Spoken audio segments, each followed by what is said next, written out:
What's up, Thrashers? And welcome back to the Thrash Maniac 99 YouTube channel, as I am back for yet another album review for you guys who are metalheads like me.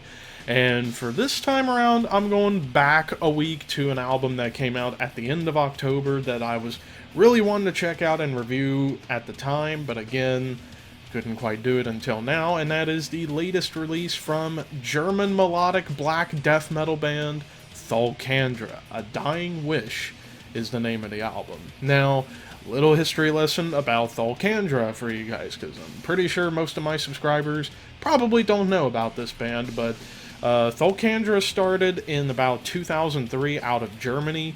It's a project of Steffen Kummerer from Obscura, legendary technical death metal, progressive death metal band that's still going strong to this day, and in fact, got an album coming out at the end of this month that I will definitely be reviewing.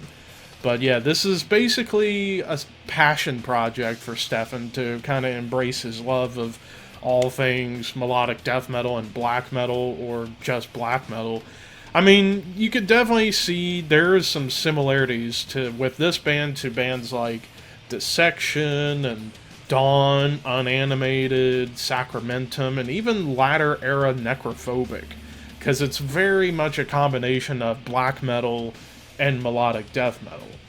And we begin Dying Wish with the song Funeral Pyre, which has this beautifully tasty acoustic intro with the electric guitars kind of following along before it starts getting into a bit of a march, and then it picks up with some thrashy speeds as the riff starts getting dark and sinister to kind of kick things off. Blast beats coming in before Steffen's vocals come through.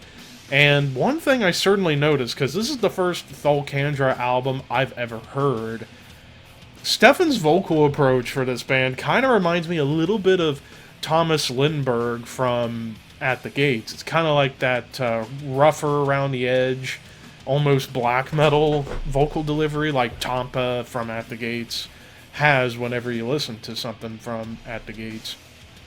But the song just keeps getting more and more somber, and the guitar solo in this song definitely captures that feeling of just being in like a dark, depressing place. And it ends off with more beautiful acoustic guitars, so it was a fantastic song to kind of get this album going, getting it up off the ground. Scarred Grandeur kind of continues that same veneer almost, except it starts off with tremolo riffing and black metal blast beats before I suddenly hear an ooh, almost kind of like Tom Warrior of Celtic Frost, just randomly pops in. But as the song definitely has more of that dark, somber, melodic playing going on, there are some Iron Maiden style gallops going on at moments during this track, and after the chorus it gets into a bit of like a Mayhem inspired groove before the acoustic guitars come back, and yet another beautiful solo, and even some harmonized solos I can kind of hear towards the end of the track.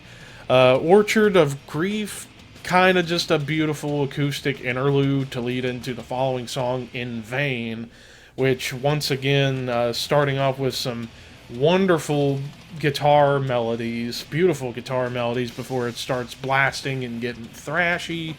Some heavy riffing with some chugging grooves going on in this song. Perhaps up to this point the most death metal inspired song of the album. And there's even moments where it gets a bit doomy before another amazing solo coming in to capture the feeling of darkness.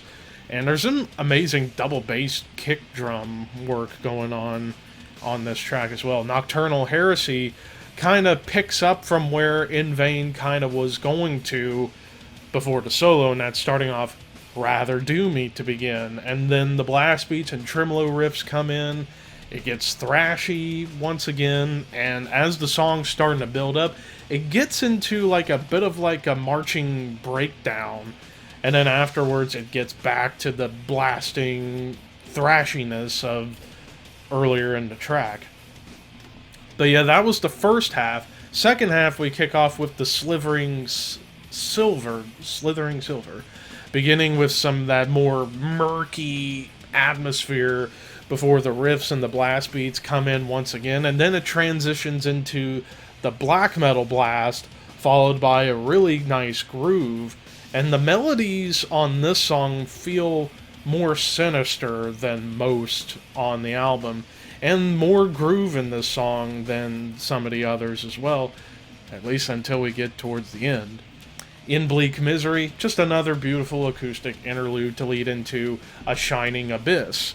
Blast beats right away to begin the track. Lots of death metal riffing and drum work going on in this song with that black metal murky atmosphere on top. So now up to this point, the most death metal inspired song would be A Shining Abyss because of some of the riff work and the drum work going on. More beautiful acoustic guitars coming in before the solo comes in to bring in more feelings of darkness and depression. And the blast beats return to bring back some more intensity. And the ending of the song definitely kind of reminded me of like a more melodic Mayhem to some degree.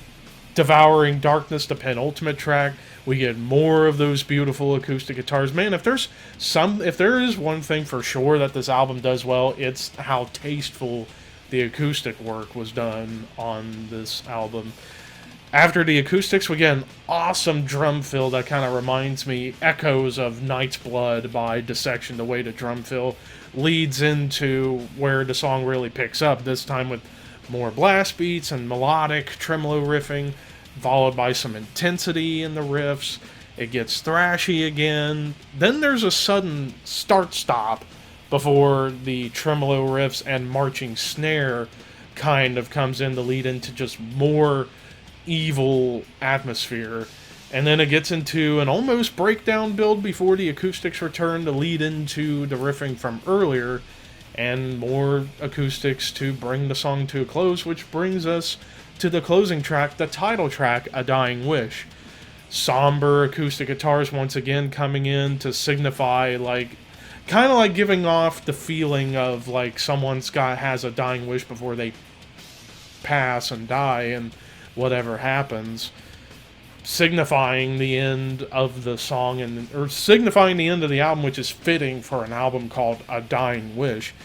Starts off with like a build-up that reminds me of definitely something that I heard from the new At the Gates album, kind of like The Fall into Time, kind of that build-up. And then the riffs and the beats kick into a really killer groove.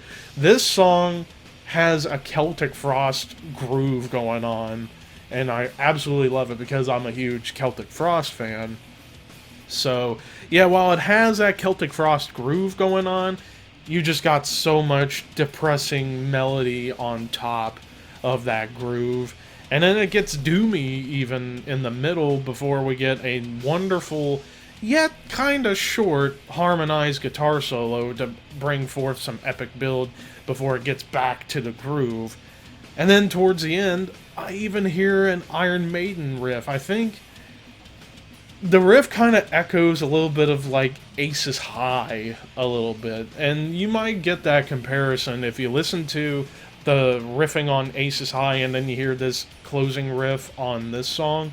It kind of echoes a little bit of Iron Maiden in my opinion. And as the song's fading, more acoustics to kind of keep that darkness and depression going all the way through to the closing of the album. So overall, for my first experience listening to Thulcandra, I was impressed. I was impressed with how much they were willing to kind of like, while the drums I felt sounded a bit too modern in the production, while the guitar work, like the guitar tone, definitely reminds me of something like from Dissection or any of those Swedish black metal or melodic blackened death metal bands. Like, I love the guitar tone on this album. The drum tone, while you could hear everything, it definitely kind of felt a bit out of place for my taste in terms of like what they're trying to do musically, especially the guitar tone, sounding like, you know, 80s, early 90s metal, and the drums just kind of have that more modern touch to it, so it kind of felt a little bit off, but it doesn't take away from the fact that the musicianship and the performance of these songs were top-notch. So despite that little hiccup, I thought overall this was a hell of an album, and I actually might end up picking this album up. As far as a score, I'm going to give this an 8.5 out of 10. It's a really damn good piece of work right here with this album. Who knows, maybe the more I listen to it, it might grow on me, who knows, but I think an 8.5 out of 10 is a fair score, given that definitely it's a bit jarring hearing like that old school tone mixed with modernized drums. It just kind of feels a little bit weird, but aside from that, the songwriting, awesome on this album, and I recommend you guys check it out. But what did you guys think of A Dying Wish by Thulcandra? Let me know in the comments below. And as far as what's coming up soon, well, we got a couple of big releases coming up here in the next couple, quite a few big releases, in fact, over the next couple weeks. So I'm going to be busy for a little bit. But until next time, horns high, and I will see you soon.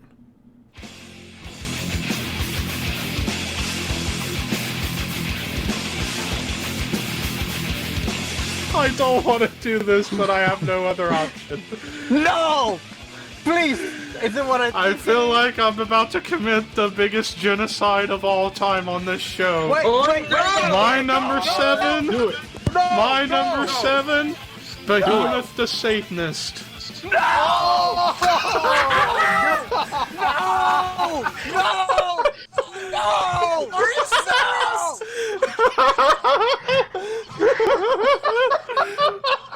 And now Hannah's going to hide in the shadows. Damn you! Everybody. Why? Why? You have to do it! You have to do it! do it! He do it! We're the